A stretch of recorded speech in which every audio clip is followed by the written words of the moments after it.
urbanization is extremely rapid and cities across the world are challenged. We all have common threats. When the water rises, it wets everybody. Yo pienso que lo más importante, y sin duda Medellín tiene mucho que aprender de otras ciudades. You have 100 cities that will be learning from each other, and this network is something unique.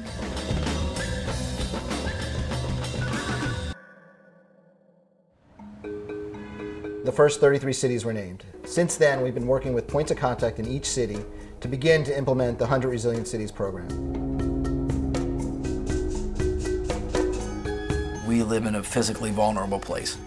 More tough things are coming our way.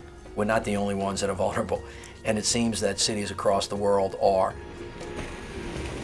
Byblos, it's the oldest inhabited city in the world. Nevertheless, after 6,000 or 8,000 years, it has shocks and stresses that hinder or that threaten the city. Para nós, resiliência é, acima de tudo, a capacidade de fortalecer as condições vitais da cidade. Inequity is a huge problem, not only in Colombia, but in Medellín. When you live in a developing country and a city where a lot of people come to dream, it's to me very important building the resilience of the individual to be able to move on those dreams. It's about climate change, it's about heat waves, but it also should be about things that people take on every day in their real life. Economic downturns, poverty, violence. These are things that have just as much of an impact on their lives as a large earthquake. The whole idea of resilience is if you spend more money on the front end being smart, you'll spend much less money on the back end and you'll save a lot of lives. So why wait? We wanted to do a broad stakeholder meeting to introduce the concept of resilience, to identify challenges, opportunities, risks, and really lay out what the agenda for the resilience building effort might be. But the critical moments to us are when the city really recognizes that it has a variety of different stresses that they need to focus on as well. These slow burning issues that exist despite a shock. One of the things we've learned already is that we are very focused on a disaster or a major event. What this process is really teaching us is there are commonalities of how to strengthen our society and our communities that will benefit us in any kind of event. One of the most innovative offerings of 100 RC is this platform of tools and resources.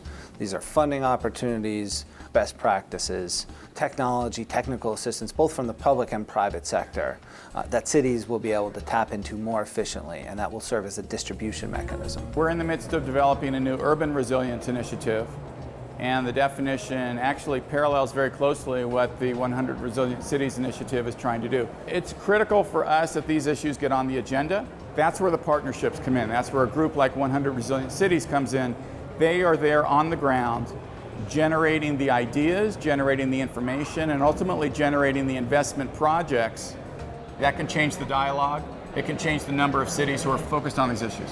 Each of the cities has a unique risk profile. What we're really trying to convey is the importance of building economic resilience so that we can build resilience in all the other areas that we're focused on. Figuring out a coordinated way to promote that message, make sure that these cities are embedding that into their culture is something that we're trying to achieve, and using the initiative and having an audience of 100 cities that are all excited to really build resilience provides us with the right forum to do that.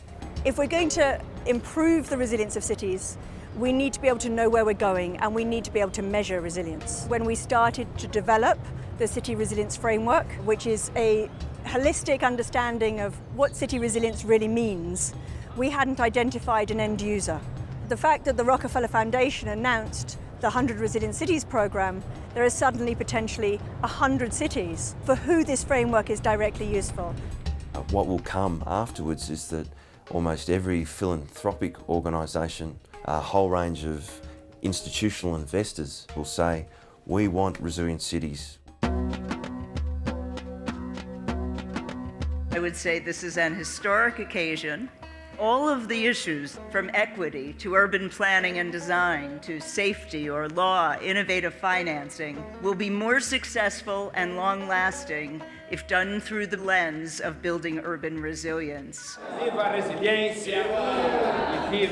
One of the things that's exciting about doing these workshops back to back is our ability to recognize patterns both in the challenges that these cities face, but also in the solutions.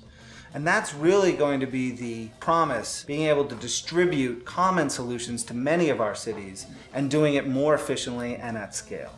They recognize the need to partner with us rather than view us as traditional grant makers, and collaborate so that they can achieve their unique vision of resilience for their city.